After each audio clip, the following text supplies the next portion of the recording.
Let's turn to developments closer home. Nepal's left alliance, comprising the Communist Party of Nepal, Unified Marxist-Leninist or CPN-UML and the CPN-Maoist Centre, has a two-thirds majority in the elections that just concluded.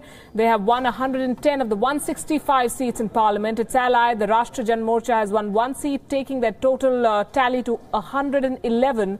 Under a complicated electoral system, 110 seats are also allocated on a proportional basis. And here too, the left alliance is in the lead. The Nepali Congress of Sher Bahadur Deuba, the current Prime Minister, the largest party in the last elections, is a poor third. The ethnic Madheshi parties had won 19 seats when last reports came in. The result suggests a stable government after a decade of political instability in the country. The man expected to lead the new alliance and be sworn in as Prime Minister is KP Oli of the CPN-UML. He has been Prime Minister before, but Prachand of the Maoist Centre has also been elected and could be a contender for the same job. The China leanings of the ruling left alliance may be more visible in the days ahead. China's reported support of the left alliance could see their influence rise in Nepal. Indian diplomats expect ruling party politicians to leverage China against India. That's a game that Nepal has been playing for a while now. The left alliance may try to undermine the Nepal army's strong ties with the Indian army.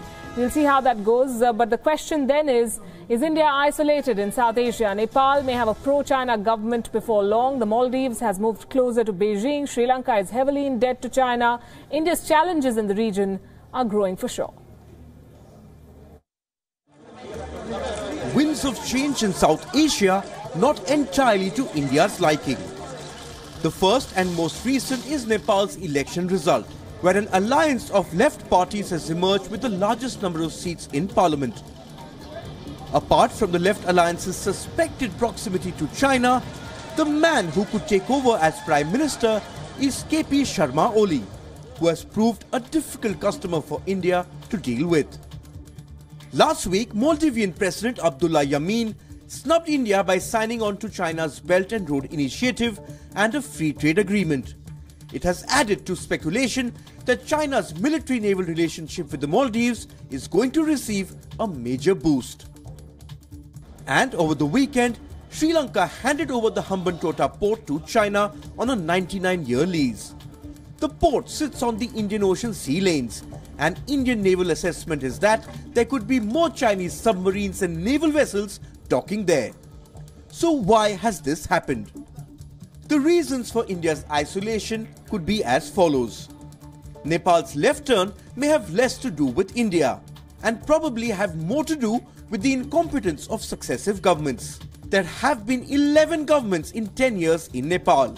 But Nepali politicians find India a convenient whipping boy for their failures. In the Maldives, President Yameen may be consolidating his power ahead of elections next year. Sri Lanka cannot pay its $8 billion debt to China and so is handing over land. China has taken advantage of the prevailing situation and leveraged its diplomatic and financial muscle to its advantage. But international politics is always dynamic, constantly evolving as national interests transform and realign. There is also the fact that India is culturally aligned to these countries, unlike China, and there could be rebalancing before long.